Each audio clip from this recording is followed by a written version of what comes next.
Hello, my name is Heather Lees and I'm from Ushahidi. And I'm Laura Hudson from Frontline SMS. And we want to welcome you to our joint Frontline SMS and Ushahidi event taking place on the same day, November the 7th, 2011, in London, UK, where we are filming today, and Nairobi, Kenya. We have 122 people signed up in London, UK, and 50 in Nairobi, Kenya. We're looking forward to talking about our tools and how we can enjoy working together. Yep, absolutely. It's very grey and rainy and cold in London. I hope the weather's better in Nairobi. I'm sure it is. So maybe we start with you saying a little bit about what Ushahidi is and what it does. Sure. So Ushahidi is data visualization tool. It's interactive mapping and information collection, basically answering two questions: what do you see, what do you need? You can use multiple communication input channels in order to do that, whether it be email or SMS or mobile app or the web form.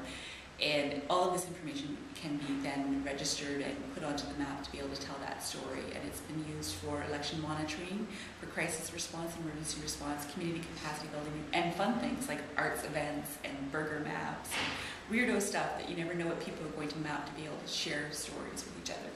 Great. And so Frontline SMS, for those who don't know, is also open source software, and it turns a laptop or a computer attached to a mobile phone or to an SMS aggregation service on the internet into a two-way communications hub that basically processes SMS a bit like email, but also can sort of collect it a little bit and then export it into, so that you can look at these SMS in, say, Excel or Access, so you can look at it in a database, makes it instantly digitized data. So it's been used to communicate with, say, volunteers in the field, or to collect information from people that you can't usually communicate with easily, like aid recipients, say, or also, to collect reports. And because it's easy to then process that and give it to another application like Ushahidi, you can use SMS to collect reports, and that's what we want to talk about today.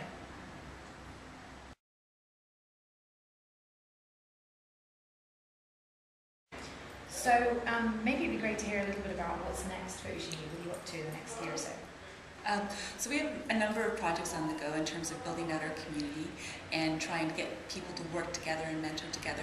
So Ushahidi is used mainly for election monitoring, community building, capacity building, crisis response. So what we'd like to do is work with more of our communities to have them share best practices, talk about how to do more research, share their data sets, and also try and find ways to make it possible to collaborate with other open source products and tools out there to make it easy for people to be able to share via mobile phones, but also use online platforms and find other communication channels and pull them all together, including video. Great. And so we've put in the audience in Nairobi, you have some of our developers, and you also have Sharon from Frontline SMS Credit, who's going to talk a bit more about Frontline SMS in more specifics. But I mean, this is going to be a really exciting year for us next year. We're working as well on trying to make the platform more easy to extend, more powerful, easier to use, and just easier to use as a sort of collaborative tool with other platforms like Ushahidi. So we're really excited about that. We've got a growing team. We've now got sort of 15 people across the world, in the US, in the UK, and in Africa. And Africa, the Nairobi team is actually the biggest collection of people that we have.